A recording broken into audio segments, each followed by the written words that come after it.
Jadi maksudnya di sini adalah dilarang, yaitu umat Islam dilarang begaduh, ya, dilarang bahkan berperang sampai menumpahkan darah dan nyawa.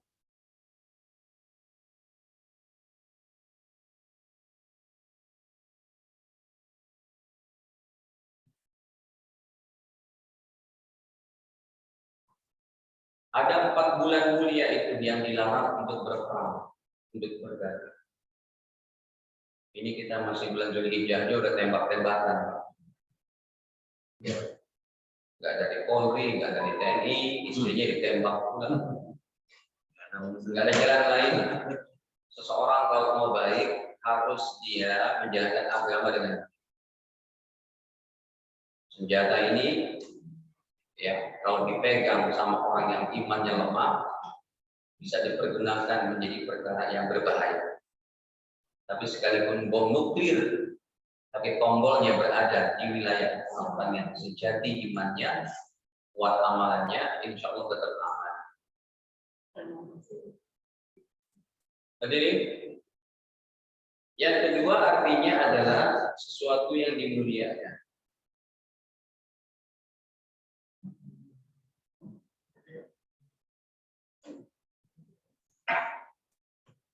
Kenapa? Karena Allah muliakan bulan Muharram ini, salah satu ya, Muharram satu dari 4 bulan haram, 4 bulan agung.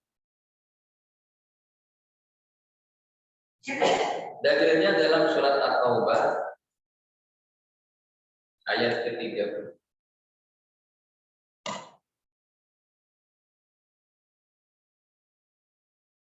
Untuk kedepannya ini diberikan aja yang masalah yang agak panjang, jadi saya bisa kan kesian kalau saya maju ibunya tambah sempit ya. Tuh sampai bawahnya keluar. Baik. Surat At-Taubah ayat 36 Allah jelaskan di sini, inna iddatash syuhuri 'inda Allahi 12 syahran fi kitabillah. Inna iddatash syuhur, sesungguhnya bilangan bulan-bulan, indallahi di sisi Allah, isna asyara syahra, ada 12 bulan. Apa saja tadi? Haram, Safar, Rabiul Awal, Rabiul Akhir, Jumadil bulan. Jumadil jangan awal tapi bulan. Jumadil bulan, Jumadil Akhir, Rajab, Syawal, Rajab, Sya'ban, Ramadan, Syawal, Zulqa'dah, Zulhijjah. Usahakan dihafal ya Bapak Ibu, karena itu Al-Quran. Kalau Bapak Ibu hafal 12 bulan ini, insya dapat pahala. Kalau Bapak Ibu cuma hafal Januari sampai Desember, paling tinggi dapat gaji, dapat pensiunan ya. Nih, 12 bulan ini kalau bisa dihafal. Karena kenapa alasannya dapat pahala? Apa alasannya? Enggak seribet itu jawabannya. Kenapa kita hafal ini dapat pahala? Karena Al-Qur'an. Karena orang satu huruf aja kita baca dapat pahala 10, apalagi ini kita menghafal sampai itu. Dicatat deh, yang saya bukan nggak hafal Ustaz, tapi lupa. Saya bukan lupa Ustaz, tapi nggak hafal.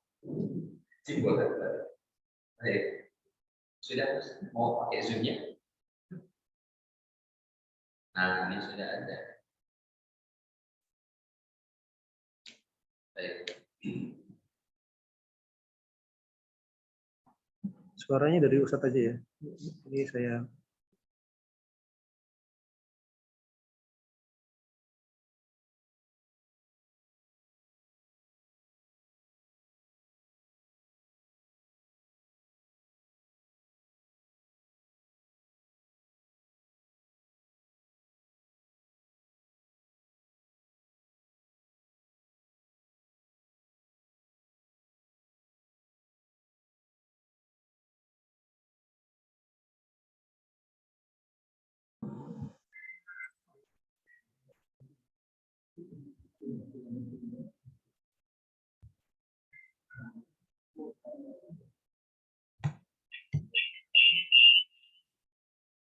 Ada feedback.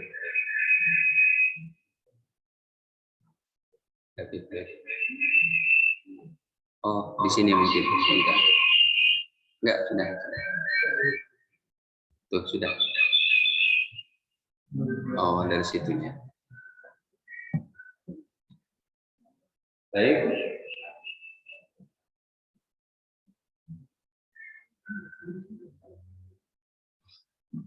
Bentar ya Bapak Ibu.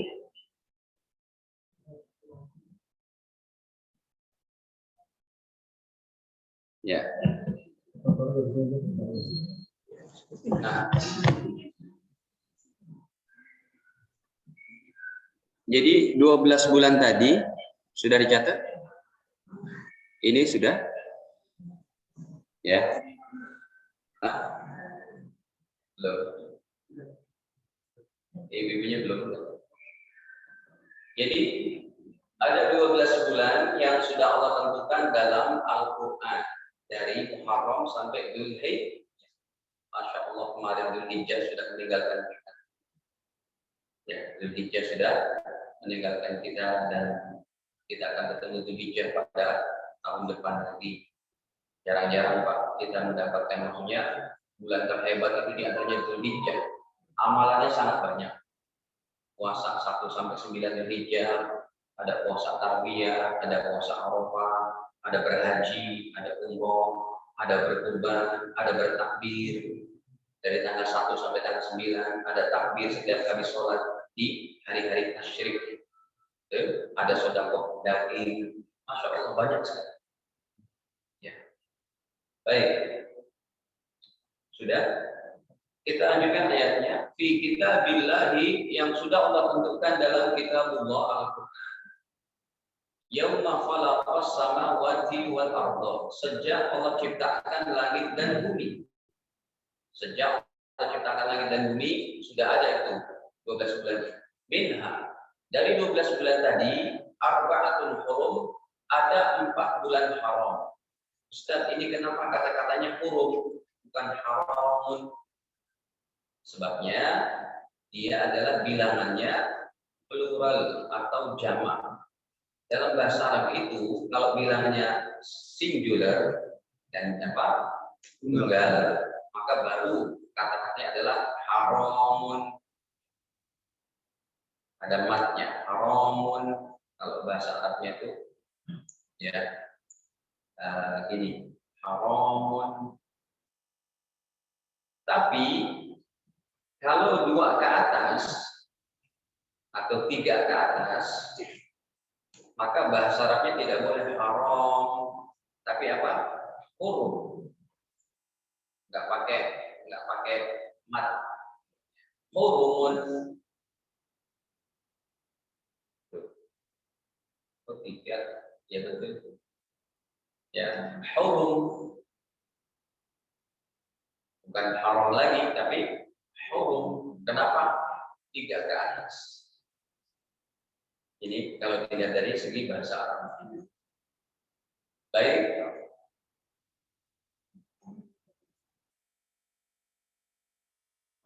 Unmute myself. Apa saja ya. Baik. Kita kembali pada ayatnya. Jadi minha arba'atun hurum, dari 12 bulan tadi ada 4 bulan haram. Mana 4 bulan haram itu? Ya, 4 bulan haram itu dijelaskan oleh Nabi dalam hadis Sahih Bukhari pada nomor 3025. Ya, apa saja 4 bulan haram itu? Baik, sekarang kita beranjak kepada hadis. Al-Imam Bukhari rahimahullah menjelaskan sabda Nabi tentang 4 bulan haram tadi.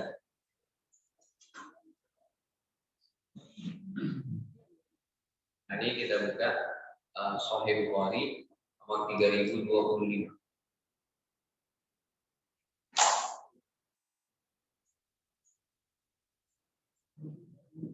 Qala Nabi sallallahu alaihi wasallam, Nabi bersabda, Az-zamanu qad istadara. waktu terus berputar. Kahayatihi, sebagaimana keadaan waktu seperti itu, tabiatnya nggak pernah berhenti. Ini tadi kita taklim jam 8, terus 10, di salah ini. Ini kenapa nggak sinkron itu dengan ini? Ada sesuatunya di situ. Ustaz, jangan dibuat ribet, robotnya lupa ganti baterai. Baik. Kahayati, sebagaimana waktu terus berputar, tidak pernah berhenti mandek sedetik pun tidak pernah, terus saja berputar. Sampai waktu itu habis, ada dua waktu habis.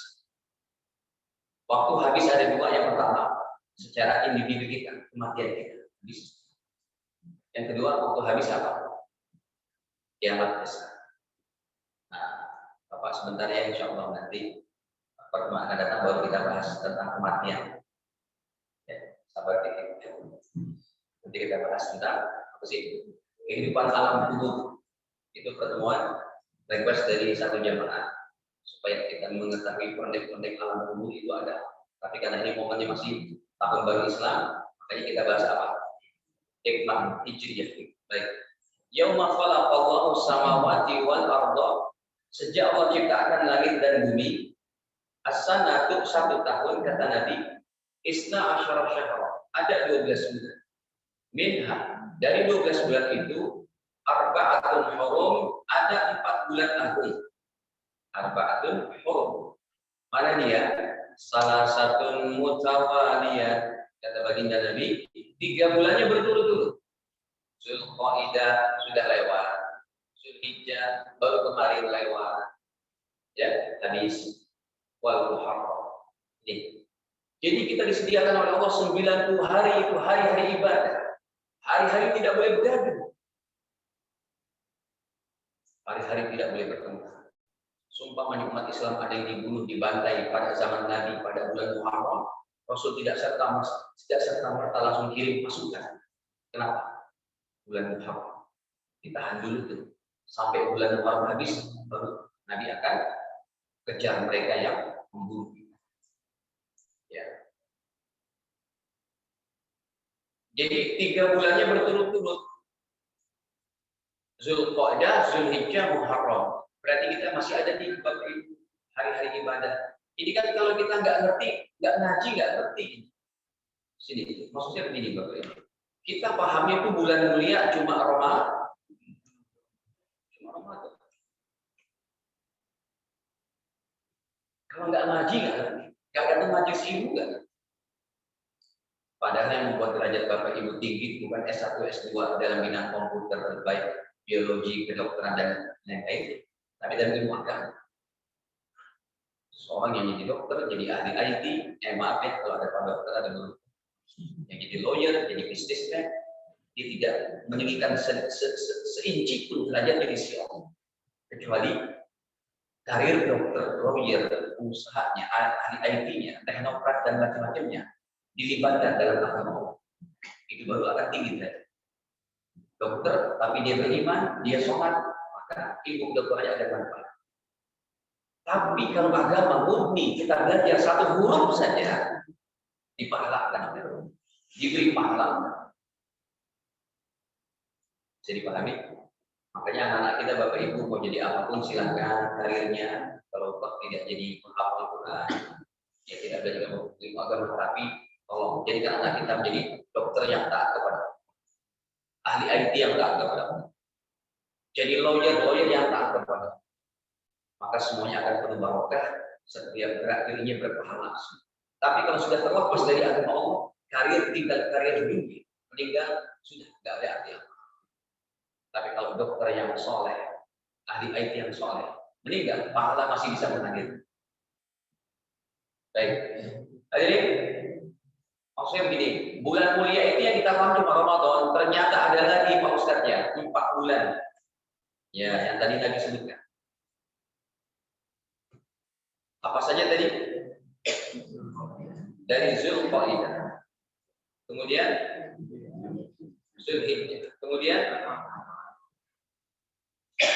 Zulqa'dah ini bulan ke-11, Zulhijjah ini bulan ke-12, Muharram bulan ke-1. Dihitungi oleh Nabi berturut-turut dari 11, 12, 1. Yang satunya bersendirian bulan apa? Rajab. Sedangkan Rajab bulan ke ini ternyata bulan yang selevel dengan bulan suci Ramadan, bulan-bulan mulia, hari-hari ibadah, hari-hari kita banyak bermunajat kepada Allah, hari-hari jangan berbuat dosa. Ya, baik. Hadirin para jemaah dirahmati Allah. Bahkan dari 12 bulan tadi,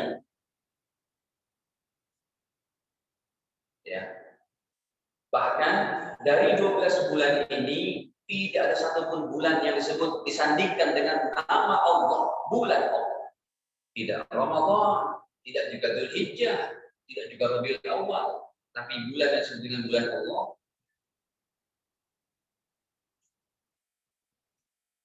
adalah bulan Muharram.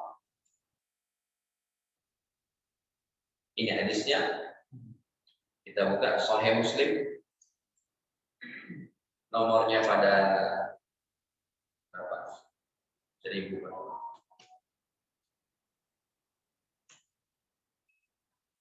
Sahih Muslim 2812.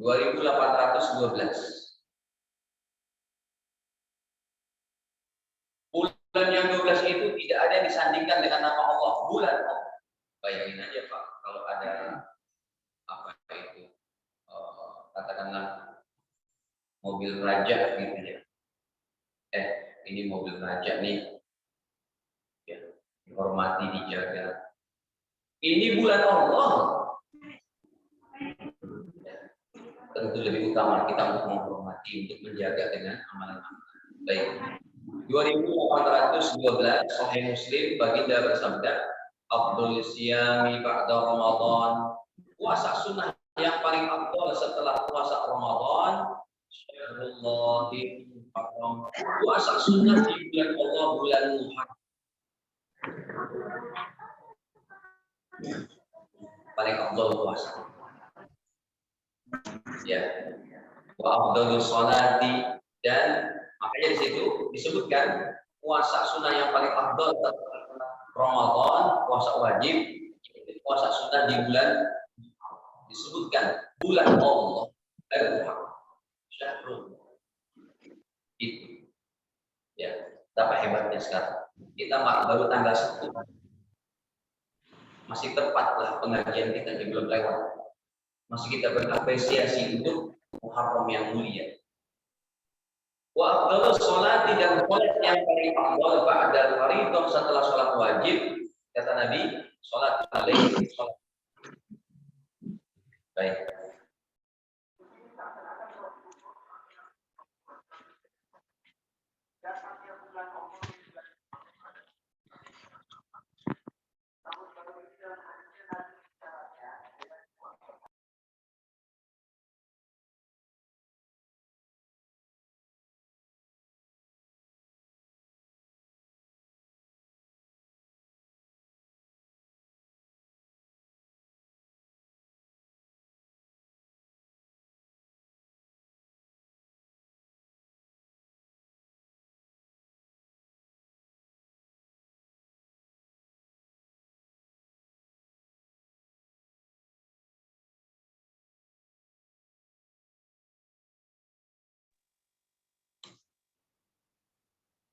Maksudnya begini, datangnya bulan tahun baru Islam ini, Bapak Ibu, kita diingatkan, diisyaratkan oleh Nabi, semangatlah ibadah.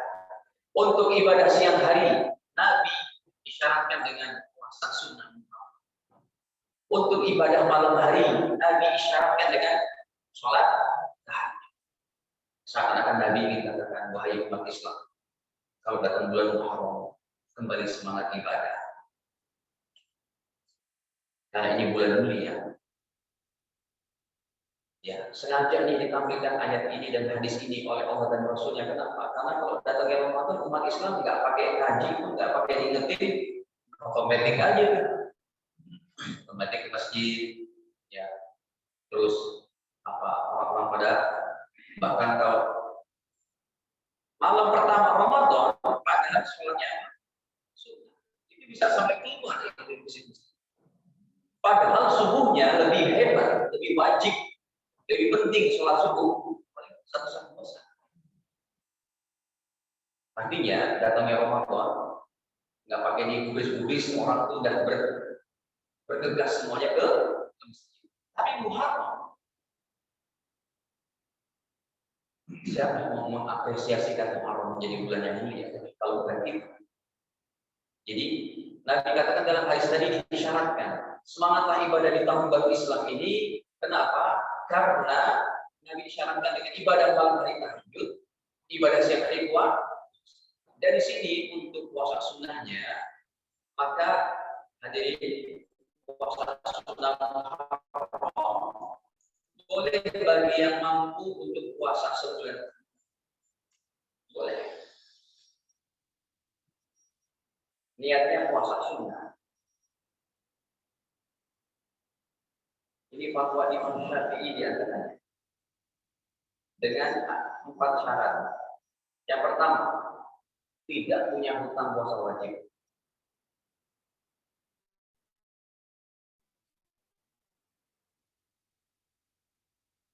Kalau punya hutang puasa wajib, jangan puasa sunnah, tapi diganti niatnya saja. Saya niat puasa untuk Ramadan. Yang kedua, boleh puasa sebulan boleh. Yang kedua, syaratnya tidak ganggu cari nafkah. Gara-gara puasa tiap hari, nggak mau ngegrek lagi. Ya. Gara-gara puasa tiap hari, akhirnya buka warungnya jam 1 siang. Jangan. Yang ketiga, tidak mengganggu ibadah lain. Malah sholat berjamaah, malah sholat terus. Yang keempat, tidak mengganggu kesehatan. Tapi paling tidak Bapak Ibu, puasa kita nanti yang terbaiknya yang disabdakan oleh Nabi pahalanya yaitu puasa tanggal 10.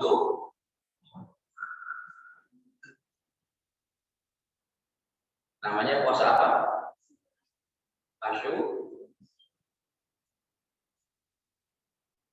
Puasa Asyura 10 Muharram.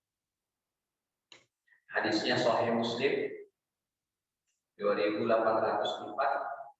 Nabi katakan puasa tanggal 10 Muharram menghapus dosa 1 tahun yang lalu. Baik. Ya. Coba kami tampilkan.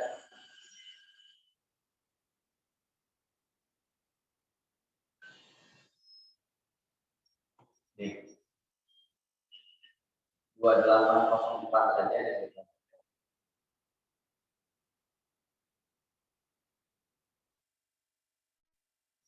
Wasuila Nabi SAW ditanya tentang puasa hari Asyura.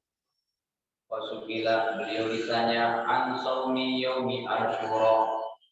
Ya Rasul, apa sih keutamaan puasa tanggal 10 Muharram? Maka beliau menjawab, yukafir sanan al-madiyah. Puasa tanggal 10 Muharram menghapus dosa 1 tahun yang lalu. Hanya paling tidak Bapak Ibu sekalian kita persiapkan untuk tanggal 10 Muharram. Sebagai tadi.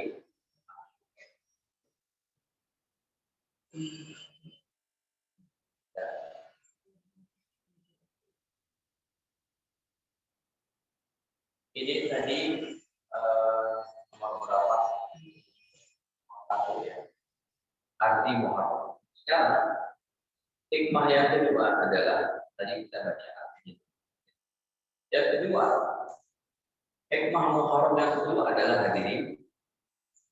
Tadi yang pertama sudah arti Muharram dan keutamaannya bahwa Muharram itu bulan termasuk daripada 4 bulan yang mulia dan juga bulan yang disematkan disandingkan dengan nama siapa? Yang kedua, hikmah daripada Muharram dan Hijriyah ini adalah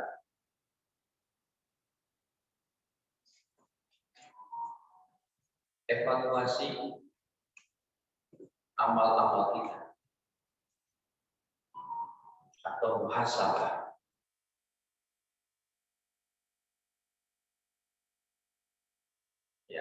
Ya Allah, kita sudah dibuka lembaran baru lagi nih, lembarannya masih putih. Belum 24 jam lembaran Muharram tahun baru 1444 Hijriah. Belum 24 jam. Baru berapa jam dari kemarin? Baru 14 jam, 15 jam. Ya, belum 24 jam. Masih kita bisa banyak berupaya. Sebab hitungan pahala di sisi Allah, Bapak Ibu sekalian, bukan per bulan.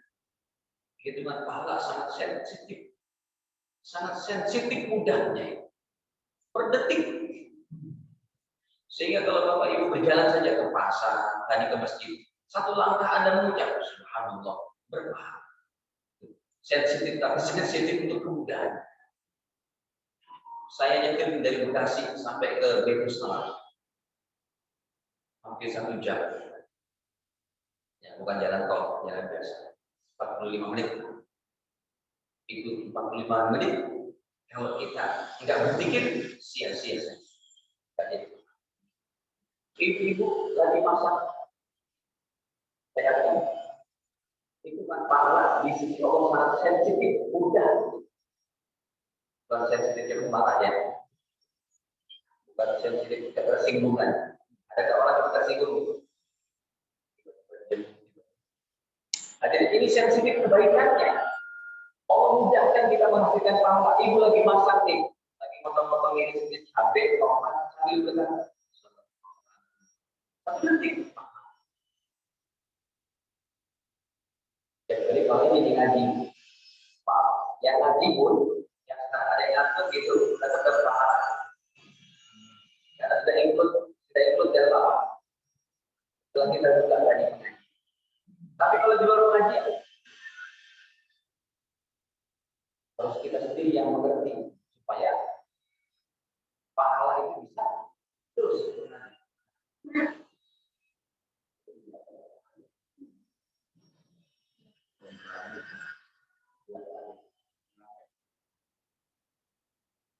Nah, jadi sekarang kita mau asal. Kata Nabi, siapakah orang yang cerdas? Orang yang cerdas siapa itu? Dalam kacamata agama, kita buka hadisnya. Riwayat daripada Imam Tirmidzi.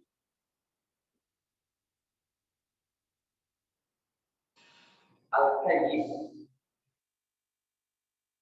Ini kalau anak kita dinamakan Al-Kayyis, banget. Ahmad Kayyis. Kenapa? Karena Nabi yang sadarkan. Al-Kayyis. Kayyis adalah anak yang cerdas.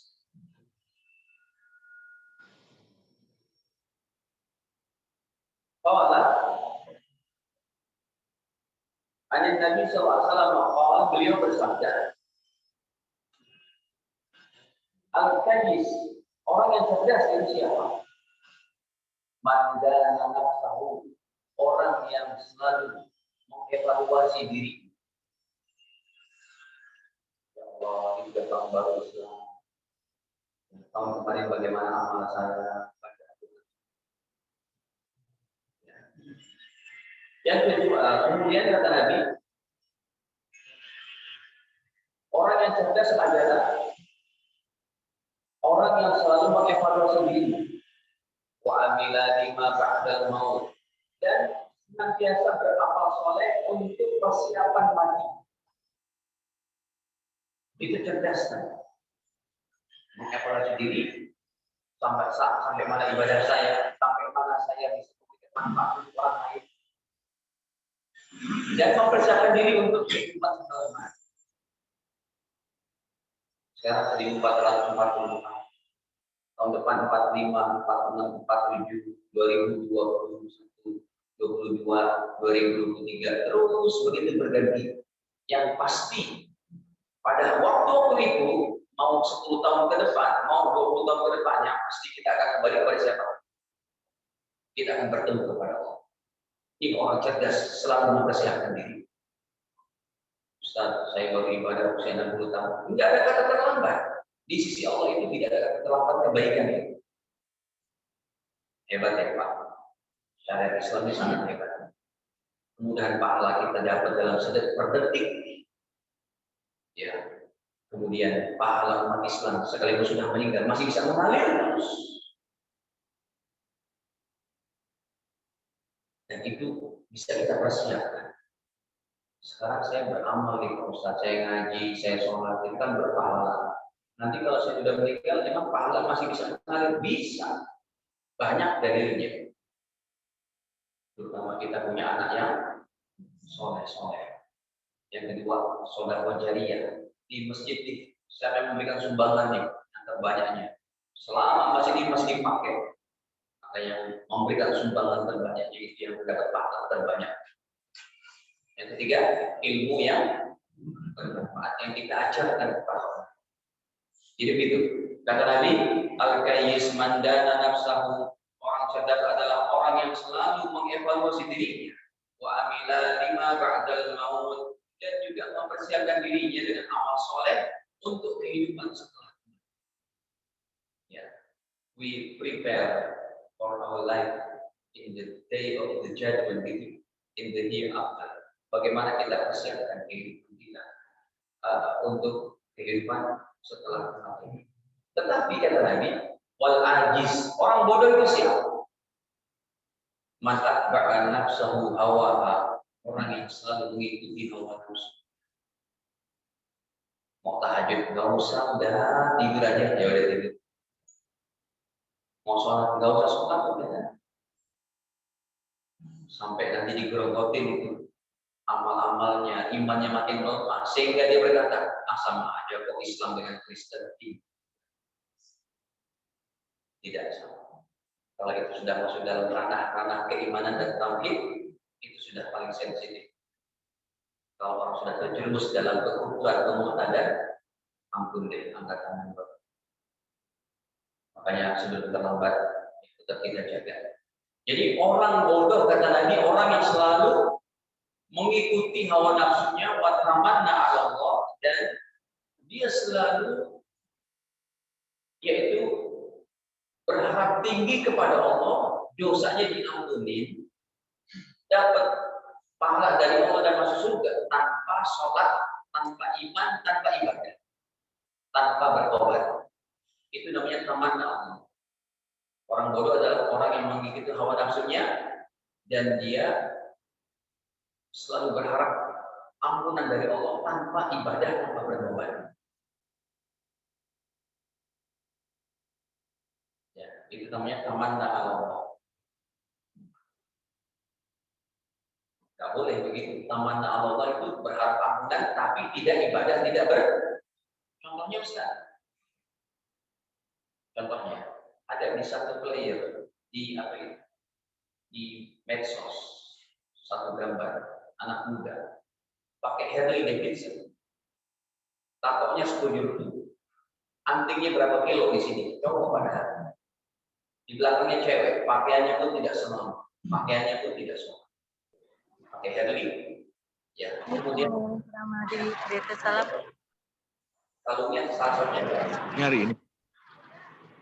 Jadi kalau kita nggak bisa datang, ditulis di situ di memenya, hidup di sini bebas, bahagia, mati, masuk surga dari mana?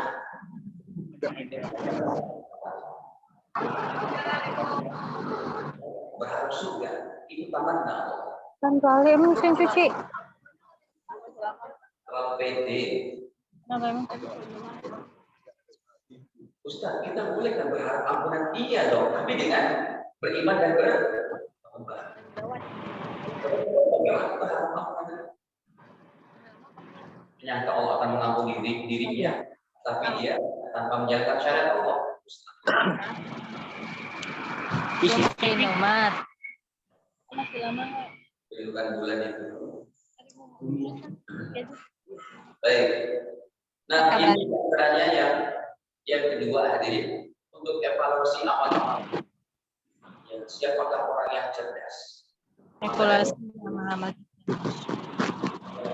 Daripada amal-amal kita. Hadirin, Hubungan bebas ya. iman Islam kita kan. Jangan sampai kita mati tanpa la ilaha. Jaga iman Islam ini poinnya itu sampai mana? sampai mati kita. Kalau mati dalam keadaan kayak begini, tetap iman Islam, tetap ibadah, itu sudah insya Allah. Harapannya ada sangat besar kita diampuni dosa-dosa dan dapat syurga. Kemudian jaga sholat 5 waktu, Bapak Ibu. Berjamaah untuk bapak-bapaknya terutama. Kalau ibu-ibunya adalah sholatnya di awal waktu. Kemudian lagi, saya nggak pakai dalil lagi, terlalu panjang nanti. Saya sebutkan saja. Evaluasi nomor 2 ini adalah bagaimana kita sama sholat kita. Paling enggak stabil. Kemudian sholat tahajud. Jangan pernah ditinggal sholat tahajud. Kalian itu cuma 2 rakaat. 1 rakaat witir. Tahajud itu tidak susah, Bapak Ibu. Jam 4 aja, jam 4 subuh. Itu bukan kesiangan, masih ada waktu tahajud. Kesiangan itu kalau bangunnya jam 4.30. Di toiletnya aja 10 menit. Sedangkan ada subuh berapa? Jam 4 berapa? 40, 39, habis kan waktunya. Tapi kalau kita bangunnya mau lebih puasa, bangunnya jam 3. Jam subuh. Mau jam 3 lebih. Kemudian mandi sejenak, kemudian baru sholat, begitu terus ya. Kemudian untuk evaluasi diri kita, jaga lagi sholat-sholat sunnah yang lain. Bonjoyo.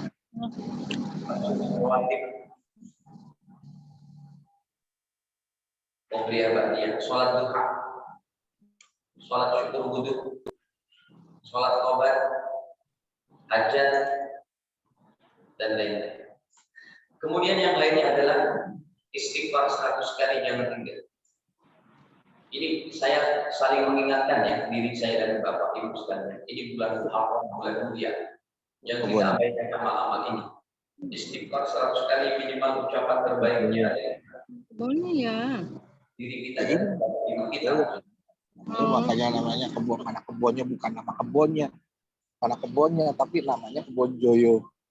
Ya, 100 kali ucapannya adalah Ini sini ntar sentul. Tapi itu bagusnya sore ya. Itu mau nggak anak-anak sore? jangan lupa berselawat kepada Nabi. Apa kan? Malam ya. Berselawat kepada Nabi di masa 100. Allah SWT. Pokoknya besok hari Minggu.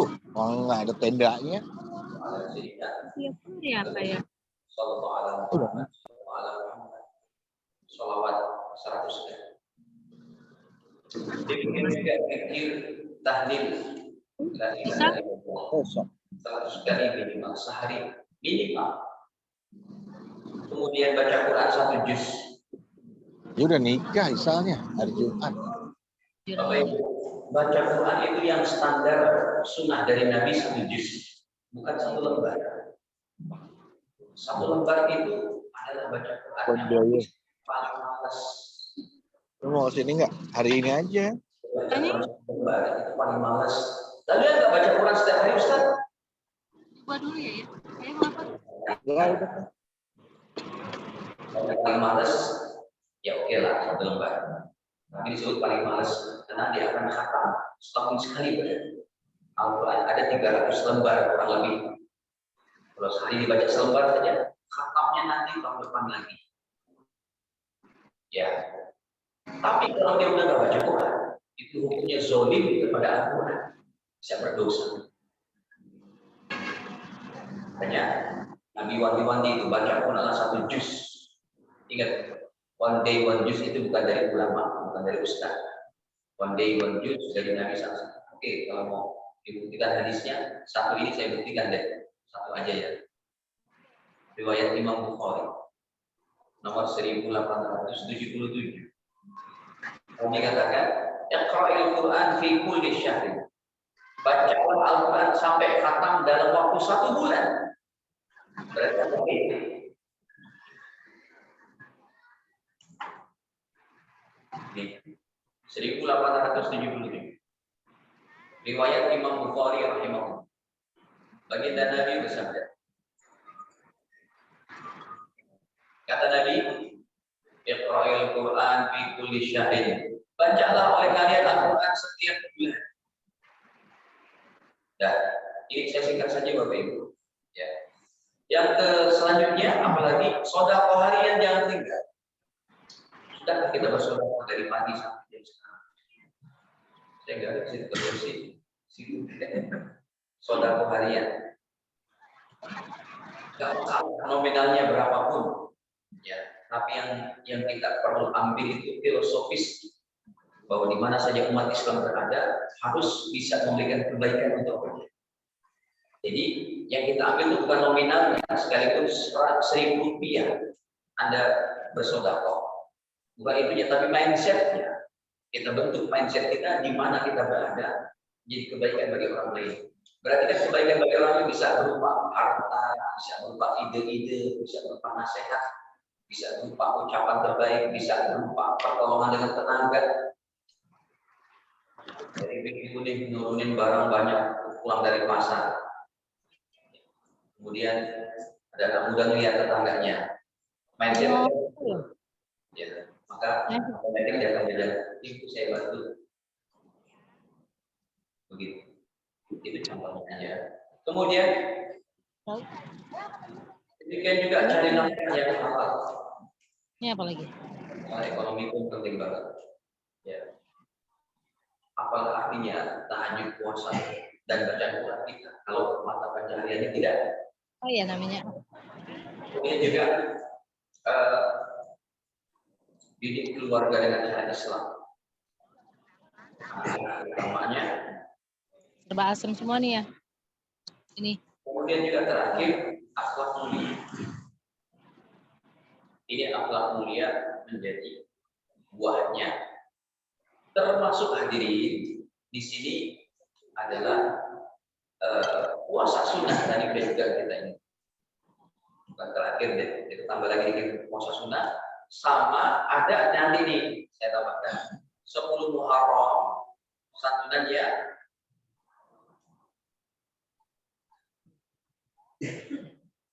Nah hadirin, dari mana ini sejarahnya? 10 Muharram itu sebenarnya bukan sebutannya hari raya anak yatim.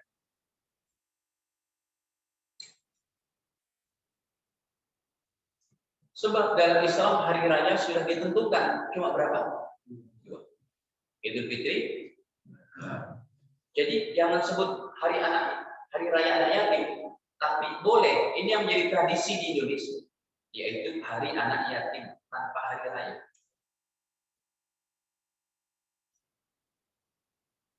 Kalau hari anak yatim nggak bisa disalahkan dong.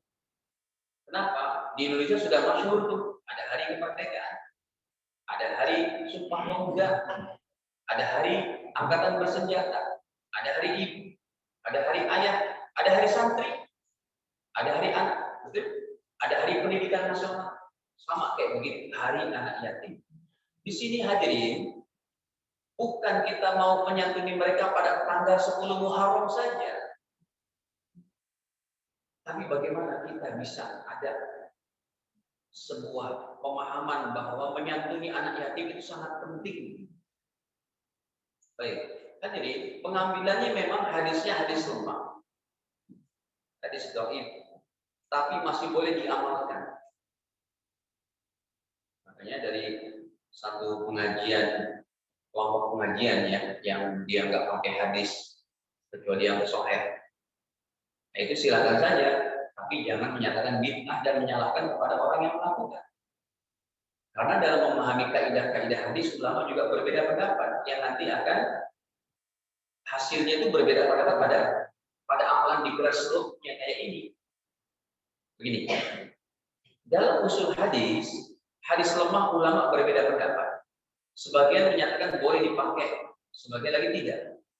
Nah, bagi ulama yang menyatakan pakai, boleh dipakai, seperti inilah contohnya, menyantuni anak yatim pada tanggal 10 Muharram. Coba nih, saya tampilkan dari kitabnya, contohnya dalam kitabnya satu Imam Abu Lais Samarqandi, ya, dari tulisan para ulama dan hadisnya memang di sini dikatakan lemah.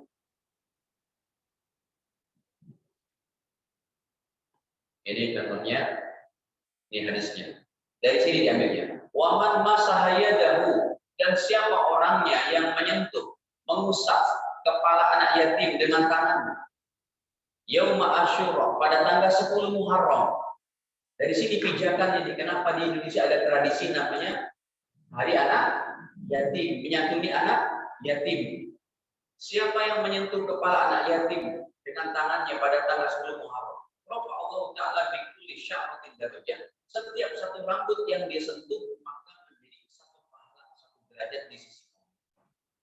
Ini kan ada tanggalnya 10 Muharram. Tidak apa-apa untuk mengamalkan hadis ini. Ya, tetapi yang kita lihat esensinya bukan masalah hadis bahwa anak yatim menyantuni anak yatim itu berpahala yang sangat luar biasa. Nah, dari situlah kita sambungkan dengan hadis-hadis yang lain. Contohnya begini. Hadirin, ya, yang kita ambil itu nanti apanya?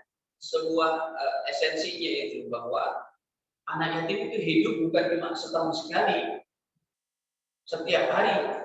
Makanya sekalipun ini hadis lemah, tapi kalau diambil dari keutamaan hadis yang sahih, silakan juga boleh diamalkan.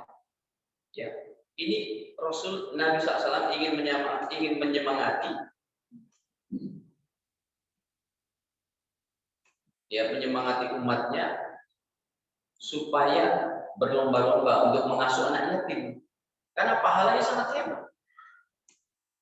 Kalau tanggal 10 Muharram menyantuninya memang lemah, tapi pahala menyantuni anak yatim itu sangat hebat, gitu. Supaya kita diingatkan dengan hari anak yatim bahwa kita harus ada kepedulian kepada mereka. Bapak, ini sangat-sangat hebat saya katakan. Nabi menyemangati umatnya supaya menyantuni yatim atau merawat anak yatim, mengasuh anak yatim. Hadisnya kita buka. Bapak Ibu, orang yang menghafal Quran, Nabi tidak katakan seperti ini di surga bersama. Orang yang berjihad fisabilillah, darah bersimbah, nyawa melayang, Nabi tidak katakan dalam hadisnya seperti ini bersama aku di surga, sekalipun dia ada pahala yang lain. Orang yang berbakti kepada bapak ibunya, orang yang haji, orang yang umroh, orang yang mewakafkan hartanya di masjid, orang yang menghafal Quran 30 juz, menghafal hadis, pahalanya banyak besar juga, tapi Nabi tidak katakan seperti ini bersama aku di surga, kecuali menyantuni anaknya. Coba kita buka. Bahkan hadis ini paling bonafit, hadis riwayat Imam Bukhari. Gitu. Jadi kalau kita mengambil, bisa memahami secara baik dalilnya itu, maka cara mainnya jadi enak. Oh, memang ini hadis lemah. Tapi kalau ditopang dengan hadis dhaif, kalau nggak ada peringatan anak yatim, umat Islam nggak tergugah untuk menyantuni karena nggak ada teriang-iang ini hari anak yatim, bukan. Ketika ada acara di mana-mana, majelis taklim ibu ini ada sambutan yatim gitu kan, 10 Muharram. Yang di masjid sana, jadi ada rasa, oh ini hari anak yatim. Saya ada semangat lagi untuk menyantuni anak yatim. Kenapa? Karena pahalanya begini bersama Nabi di surga. Ini hadisnya.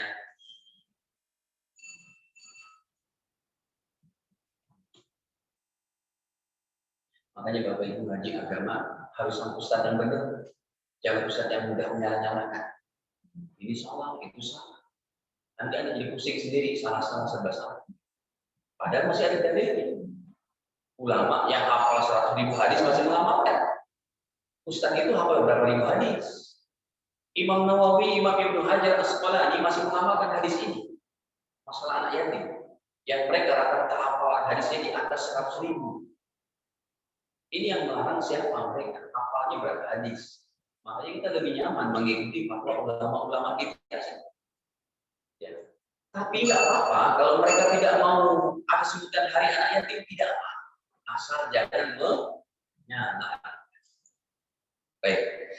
Ini hadirin 4.998. Nabi bersabda, ana wa kafilul yatim. Anak, apa arti anak? Saya. Wa kafilul yatim, saya dan orang yang merawat anak yatim, dibiayai dari TK-nya, dirawat, diasuh sampai dibiayai sampai kuliah, sampai selesai, itu yang paling bagusnya. Sampai dia bisa berdiri dengan skill sendiri, dengan kebisaan sendiri, bisa mencari nafkah, kemudian menjadi anak yang soleh. Itu kita dapat apa kata Nabi? Ana wa kabil yatim, aku dan orang yang merawat anak yatim. Sekalipun cuma menyantuni saja setiap sebelum fil jannati, di dalam surga kata Nabi, hakada seperti ini. Wa asyara, Nabi berisyarat bisababah dengan jari telunjuk, wal wusta dan jari tengah. Jadi begini. Wa farraja bainahuma, dan beliau merenggangkan sedikit di antara kedua jari itu. Gitu. Aku dan orang yang mengasuh anak yatim seperti ini di surga. Enggak ada pahala kayak begini kecuali menyantuni yatim. Tidak juga berperang, tidak juga bangun masjid, tidak juga puasa Ramadan, tidak juga haji umrah, tidak juga menghafal Quran. Itu punya pahala masing-masing yang hebat. Tetapi untuk pahala bersanding bersama baginda di akhirat seperti ini, orang Islam yang merawat anaknya. Saya pun setelah mengetahui di sini banyak berdoa kepada Allah, ya Allah, saya nggak ada duit, nggak ada harta, tapi saya tetap mau melihara anak yatim. Alhamdulillah Allah kasih anak yatim kita sampai 30 anak asuh yatim dan apa yang dia menghafal Quran, yang dia belajar ilmu agama, ya kita kasih uang jajannya, kita berikan bajunya, kita ajarin hafalan Quran juga. Bukan yatim saja sih, paling banyak ini dua apa? Ada 20-30 lebih di pesantren saya di Bapelan, di Bekasi. Nah, hadirin, apalagi Anda, bagaimana caranya di sisa umur kita dan sisa harta kita bisa meraih pahala besar ini? Ini nggak ada diingatkan cara begini, taklim kayak begini, kecuali datangnya bulan apa bulan Dzulhijjah, apa bulan Ramadan kita bicara ayat ini, nggak ada hadis. Nah, hadis lemah ketika ditopang dengan hadis yang sahih. Jadi sebuah pengamalan yang sangat hebat. Ini pun kalau betul-betul dilakukan sama umat Islam yang kaya raya, yang punya harta. Ini juga meringankan beban program pemerintah pengentasan kemiskinan.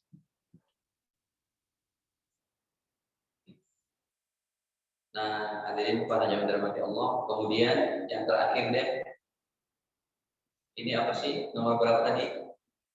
Nomor 2 ya. Di evaluasi amal-amal kita. Yang terakhir, nomor 3-nya, agama ini tanggung jawab kita semua. Kenapa? Karena Nabi berhijrah dari Mekah menuju Madinah. Nabi dari Mekah menuju Madinah itu bukan Nabi saja, tapi semua sahabat. Kenapa demikian? Karena mereka punya tanggung jawab agama. Agama ini bukan tanggung jawab para ustadz saja, para ulama saja kalau zaman sekarang. Agama ini bukan tanggung jawab Nabi Muhammad saja. Nabi Muhammad, Pak, kalau nggak dibantu sama sahabat, apa Islam bisa tersebar sampai ke komplek Tahlirin ini, Pak? Sampai ke Indonesia, karena dibantu oleh siapa? Sahabat. Kenapa? Sahabat bukan Nabi, karena mereka punya pemahaman agama ini adalah tanggung jawab kita semua. Kalau Nabi Muhammad sendiri yang mendakwakan agama, capeknya bukan main. Karena setelah beliau diberikan Al-Quran, nggak pernah lagi Nabi ke Palestina.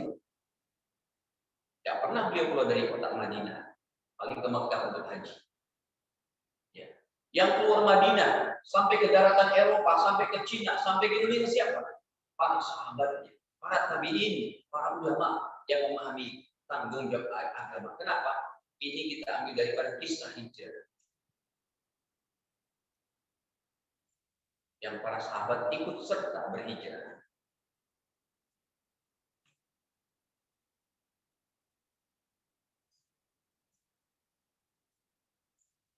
Karena tanggung jawab agama.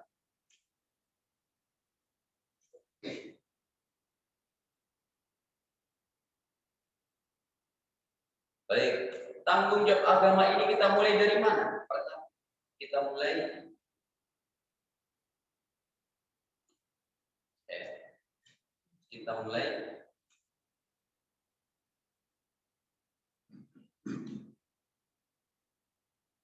dari rumah-rumah kita.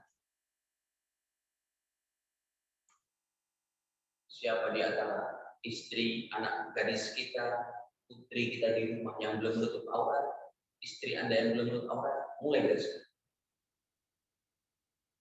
Nasihati mereka dengan hikmah, dengan bijak, dari hati yang paling dalam. Kita mulai dari rumah kita, anak-anak kita jangan sampai sekolah SMP, SMA, nggak ngerti baca Quran, nggak ngerti cara berwudu. Kayak anak-anak kita yang fashion week, apa?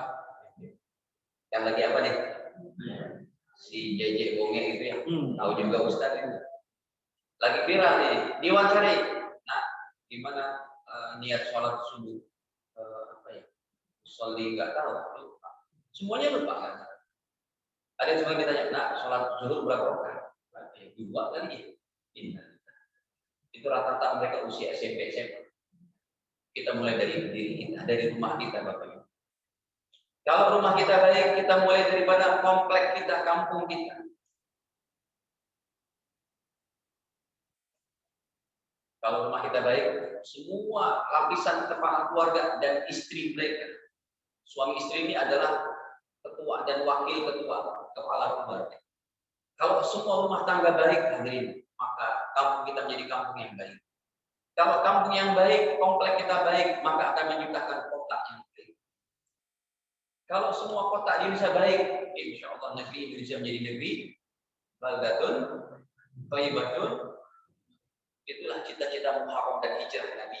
Bagaimana agama bisa diamalkan secara baik. Karena di Mekah nggak bisa mengamalkan agama secara baik. Mau sholat berjamaah aja diapain? Mau diinjek leher Nabi, dilemparin kotoran. Tapi di Madinah, inilah hikmah ketiga. Agama ini tanggung jawab kita semua, bukan tanggung jawab para. Ini kalau semuanya baik. Yang keempat, negara pun akan menjadi baldatun, thayyibatun, negara yang ya. Jadi pada zaman-zaman Allah terakhir, karena berhijrahnya Nabi dari Mekah menuju Madinah, ditampilkan oleh Nabi satu hadis tentang dari situlah, Bapak Ibu sekalian. Kalau gitu saya buat nomor 4, ini nomor 3 kan. Nomor 4 kembali kepada yaitu perbaiki niat kita masing-masing. Niat hanya kepada Allah, hanya karena Allah. Kenapa? Karena Nabi bawakan kisah hijrah itu dalam hadisnya innamal a'malu binniyat. Jadi kan hadis sangat nih. Nomor 1 dalam hadis Sahih Bukhari itu nomornya. Innamal a'malu binniyat. Sesungguhnya amal itu sahnya hanya dengan niat kata Allah. Nih lihat sebentar hadisnya. Innamal a'malu binniyat. Sesungguhnya sahnya amal itu sahnya amal kita hanya dengan niat. Wa innamal likulli imrin ma nawa. Setiap orang itu diberikan pahala sesuai dengan niatnya. Faman kanat hijratuhu ila dunya. Siapa yang hijrahnya ke Madinah mau cari dunia. Karena di Madinah itu lahan sangat subur. Zaman Nabi itu sudah ada perkebunan apa? Bawang, tomat, sudah ada, semangka, sudah ada. Ya, kalau petai jengkol nggak ada. Di sana nggak ada petai jengkol. Tapi kalau bawang itu sudah ada. Lahannya subur. Siapa yang hijrah dari Mekah ke Madinah, niatnya bukan untuk agama dulu. Niatnya untuk buka bisnis, buka lahan pertanian di sana. Kata Nabi, yusibu, dia akan dapatkan. Ila imro'atin, ataupun niatnya karena wanita yang mau dinikahi. Ya, dia dapatkan itu memang, dapatkan dunia, dapatkan wanita, tetapi kata Nabi, fa hijratu ila ma hajar ilaih, maka hijrahnya itu diberikan pahala sesuai dengan niatnya. Niatnya untuk apa? Dari sini Bapak Ibu, ya, kata tahun baru Islam ini kita perbaiki niatnya kita. Ya, kita beramal atau tidak beramal hanya karena Allah. Bukan karena si bulan, bukan karena si bulanan, bukan karena orang tua, mertua, bukan karena istri, bukan karena suami, tetapi hanya karena Allah SWT. Ini saja uraian daripada tema hikmah Muharram dan hijrah. Silakan, ada yang mau ditanyakan sampai sini? Ya. Kalau tidak kita melakukan satu perbuatan berlalu, tapi mungkin niatnya salah.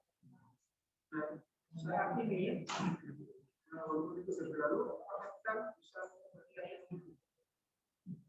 Ya.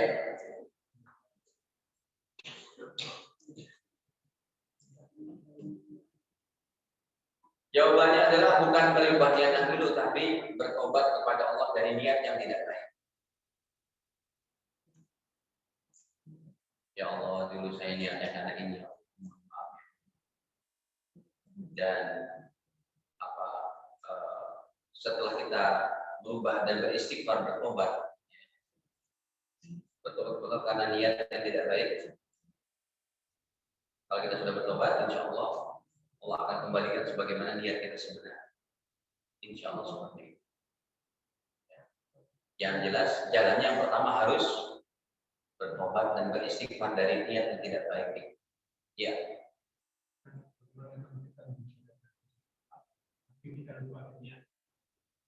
Melakukan apa?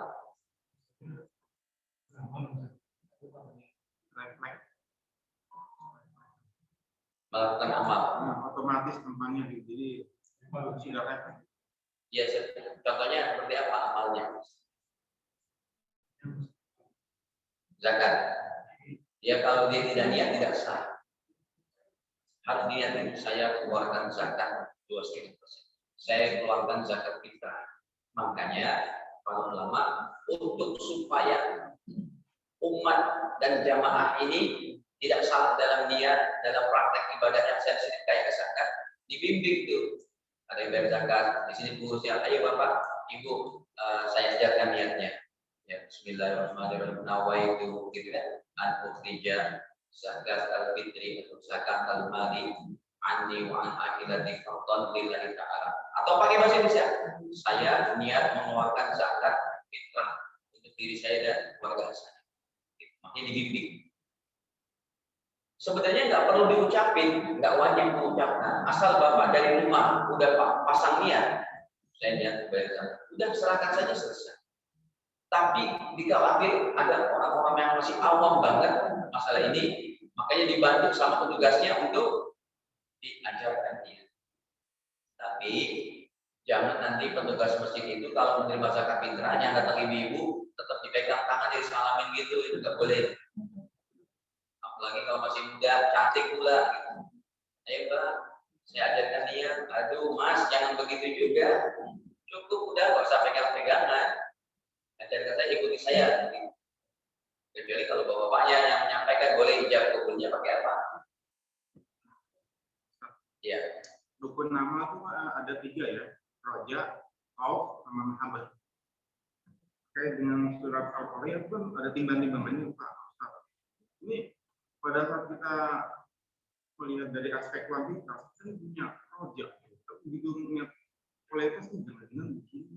Ini gimana membayar ini? Terus di tengah itu ada mahabbahnya, itu aspek mahabbahnya bagaimana? Ya mahabbah sih tidak. Pak. Sebenarnya bukan 3 tapi 2 saja. Yang pertama adalah roja. Roja ini harapan. Yang kedua itu adalah khauf. Khauf itu adalah rasa takut. Kalau mahabbah beda lagi. Enggak ada di antara 2 ini, yang ketiganya mahabbah. Mahabbah itu sama dengan istiqomah. Orang kalau istiqomah dia akan cinta. Tapi statementnya itu dalam perjalanan hati itu ada 2. Yang pertama roja, harapan kepada Allah. Yang kedua khauf, rasa takut. Begini, sebetulnya rasa apa itu, rasa harapan dan rasa takut tidak boleh tidak seimbang. Kalau dia yang ada harapan saja, ya Allah Maha Pengasih kok, Maha Penyayang, nggak mungkin masukkan kembali ke dalam neraka. Ini nggak ibadah. Ini namanya nggak balance harapannya. Kalau harapannya, kalau yang ada dalam hatinya rasa takutnya saja, harapannya kalah, nggak ada rasa takut aja, tapi dia ibadahnya selalu was-was. Aduh, dulu saya sah nggak nih? Usolli, sholat sampai usolli berkali-kali. Itu rasa khaufnya yang terlalu dominan dan akhirnya dia disisipi oleh was-was, rasa-rasa dari apa? Yuwaswisu sudurinas yang syaitan sifatnya itu menghasut dalam hati kita, akhirnya jadi begitu. Maka yang terbaik rasa harapan dan takut balance. Sehingga kalau orang memang balance rasa harapan dan takutnya, dia akan menjaga agama dengan baik. Nanti baru akan menimbulkan rasa istiqomah, mahabbah, kemudian tawadu, tidak dengki, tidak iri. Ya tentu harus dipoles dengan bahasa-bahasa hadis yang lain. Bagaimana menghindarkan daripada rasa ria, pamer. Ini kan termasuk permainan hadis. Dia sangat abstrak, nggak bisa dibentuk seperti apa.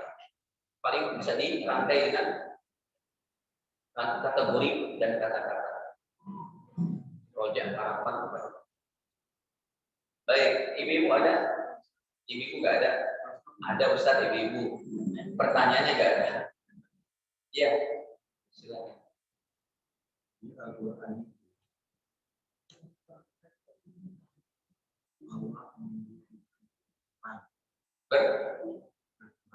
Berperang.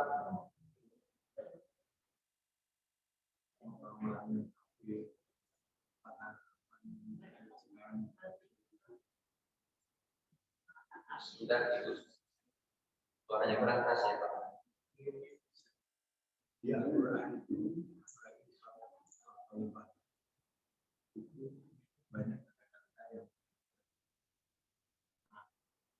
Perintah perang.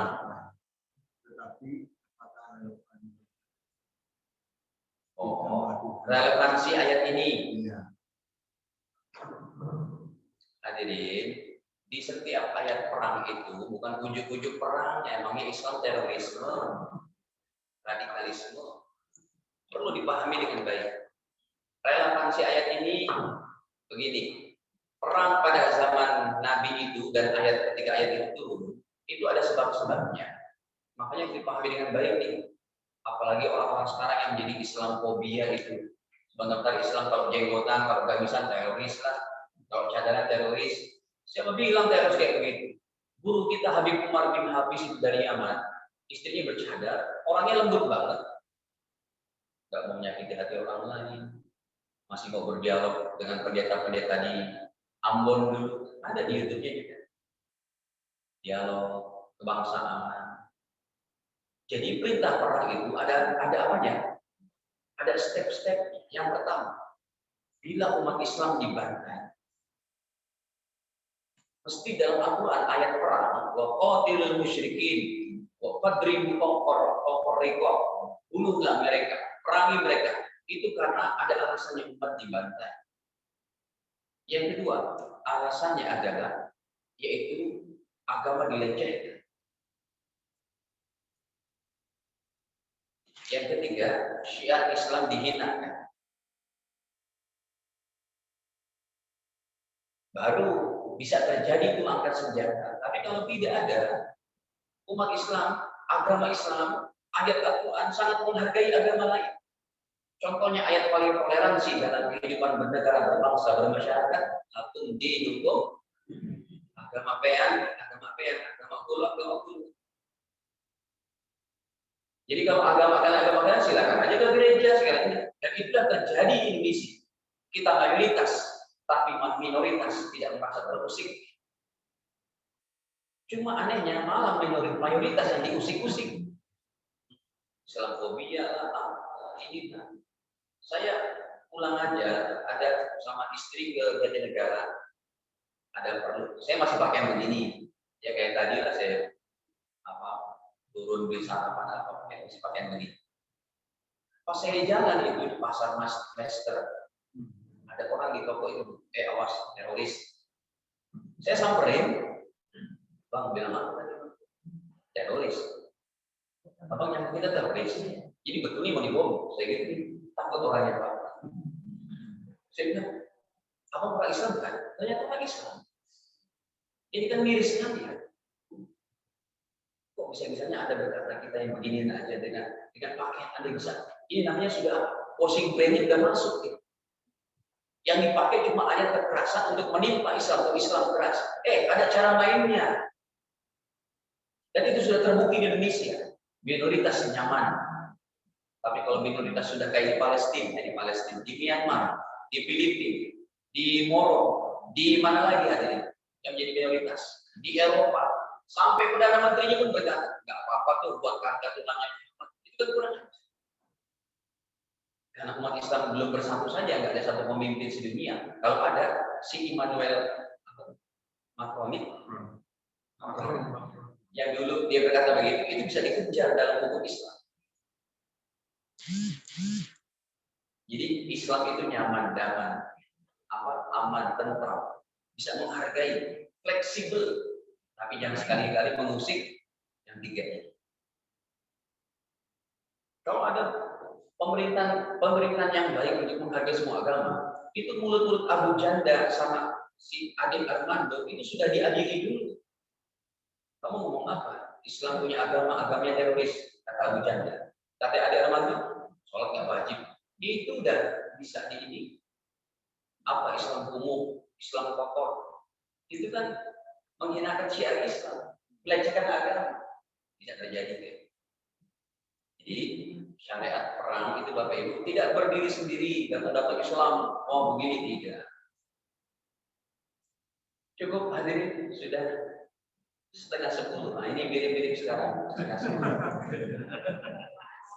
Insya Allah lain waktu kita lanjutkan. Saya ada keperluan lain dan semoga Allah Taala istiqomahkan kita dalam agama yang mulia ini dan kita pahami agama betul-betul yang dengan perasaan yang sejuk, dengan ilmu yang benar, sehingga bisa menghasilkan diri kita baik dan juga harumnya kebaikan kita itu bisa dinikmati oleh orang. Itu yang disebut dengan daripada seorang sejatinya, seorang Muslim yang dibawa oleh Nabi Muhammad SAW.